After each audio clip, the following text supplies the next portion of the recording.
The 10-minute talent rant is live. I'm James Hornick, joined by Jeff Smith, and we are on the clock. The 10-minute talent rant is our ongoing series where we break down things that are broken in the talent acquisition and hiring space, maybe even pitch a solution or two. Before we dig in, all our content can be found at talentinsights.hirewell.com. This week's topic, episode 54, will we ever be happy with interviews? Had to turn the tables this time, unfortunately. Yeah, we're going to shit on job seekers a little bit. Just a little bit. It won't hurt not the way, much. not the way you think. Reading the room on LinkedIn, we know the best way to go viral, just candor to angry job seekers. Like everyone has had a terrible experience looking for a job that's gotten them jaded. And every time they see someone else experience, it just kind of puts them back in that mindset and everyone just kind of goes off. Something everyone can relate to, oftentimes for good reasons. We're not poo-pooing the whole thing. You had the greatest post last week, the dear recruiters, dear hiring managers, that whole idea. It's just so bad. I just have a certain disdain for any type of pandering post that's divisive. That like if you're going to crap on job seekers or crap on hiring managers, like vilifying them as like different type of humans, whatever. So I had to go off. But anyways, flipping the cards on this, like I do wonder about interviews specifically, the whole interview process. What would actually make people happy that we can stop talking about this? Like, is it even possible to get to a point where everyone's like satisfied that collectively we made it? It's perfect. Yeah.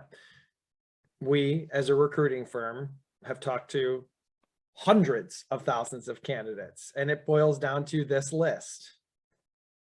We want all remote. We want a quick process. We want a unique experience. We want minimal to no testing. We want value matching. We want immediate feedback, and we want a supermarket center, if not better, offer.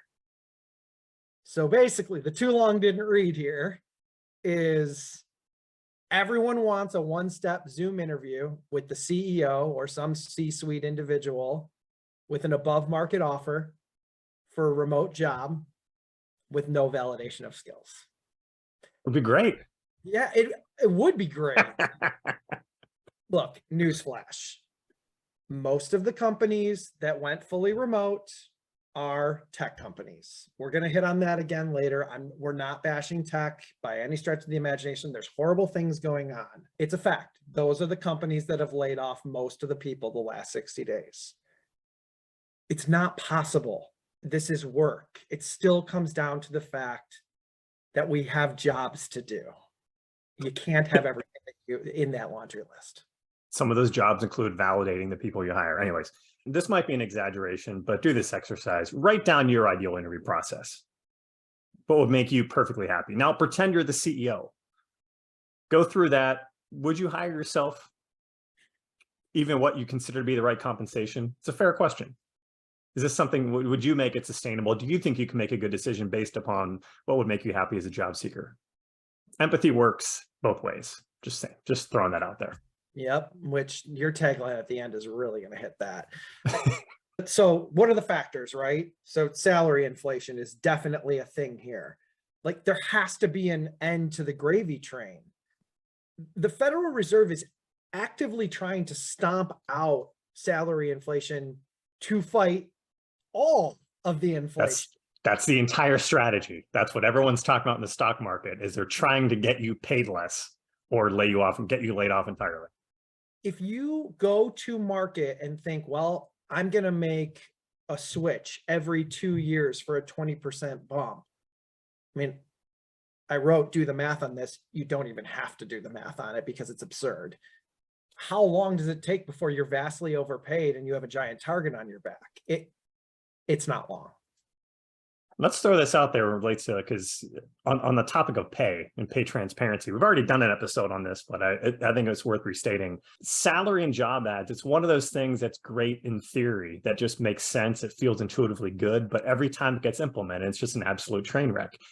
The Wall Street Journal just posted an article, job postings with broad pay ranges leave applicants guessing in New York City.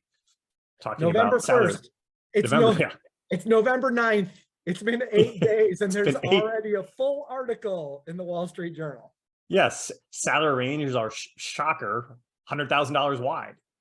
So of course that was going to happen. I think it's a concept that people sometimes struggle with, is just because a job can pay, let's say 150K, doesn't mean that everyone applies who could even get the job is worth that amount. Like, you're not going to believe this, but some people have more skills and deeper skills than others, even though they could hypothetically do the same job. Some people could do more, some people could add more value in other areas. And that's why there is difference in pay based upon individual assessment.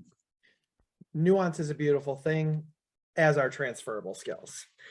I digress. Let's move to the interview experience, like the core of what we're trying to talk about. I hear lots of talk tracks presently. Do something unique, like I said before, something outside the norm, incentivize me. This is as a candidate. But I can't take the day off. I can't do anything that would mildly inconvenience the way in which I've lived post-pandemic or during the pandemic. Like, when did we stop? It's a rhetorical question because it's the pandemic. But when did we stop not being able to take a half day off to go and entertain a new opportunity? What are we doing here? I've met with companies recently who listen to us. We're working with a large financial institution right now who has flown in 12 executive and senior leadership level individuals with HR to meet with people face to face. And all they're asking in return is for those individuals to reciprocate. It's been tough. There's people that will do it, but these aren't non-dialed in CEO, CIO types. They're in. And the amount of pushback that we're getting from the candidate population is loathsome. It leads me to believe that all of the things that collectively candidates espouse are really just reasons to make things harder on the entire process. So we can only be conduits to change, we as recruiters, if the candidate population actually cares about this stuff, not just says it, to your point, screaming, negative stuff into the ether. I know that there are companies that are willing to walk the walk. And I also know that there are individual candidates that are willing to walk the walk, but at aggregate, I haven't seen enough where the candidate side is willing to move to the middle and meet these companies halfway. And that's creating a worse us versus them situation, I would argue, than even prior to the pandemic. Every job seeker wants culture fit or values fit or whatever you want to call it nowadays, just to know that their place they're working with is a good organization, a good place to be, as they should. You should never compromise on that. But do people think they can seriously get a good read on an organization, the dynamics, the culture, without ever actually meeting somebody in person? Like, I say this as a company, like us at HireWell, we hire fully remote. It's really damn hard to get to know people. And the crazy part is like, when we hire somebody, we're trying to get to know one person. The opposite way, when you're joining another company, you're trying to get to know everybody, and not just everybody, but the dynamic and how they actually interact with each other. Like, that's infinitely harder. And just the idea that you wouldn't want to meet people in person, have a few rounds, or go through these, what you might consider hoops, is just silly if actual, culture and values fit is what you find meaningful and important. Yeah, it's a huge point. The runaway market that we just experienced, 2021, it resulted in a false sense of confidence and security. And it's now leading to some folks overplaying their hand. You mentioned it before. Don't lower your standards. We're not saying that for yourself, or what you'd like to see, or what your professional home looks like, or how you should negotiate. But you have to take a hard look at how realistic the expectations are now that the market has come back to earth. Just as we said that companies had to take a hard look during the candidate market, so too does the candidate have to do so in a more even market. Look, if you want remote only, fine, that's your prerogative. We're into it. We're homers. We get it. Just remember, there's plenty of folks now that have had a month or two to think about this and are like, yeah, I'll go back to an office. That's okay with me, because places like durable goods and manufacturing and banking are the most apt to have hybrid opportunities, and they're also the most stable right now.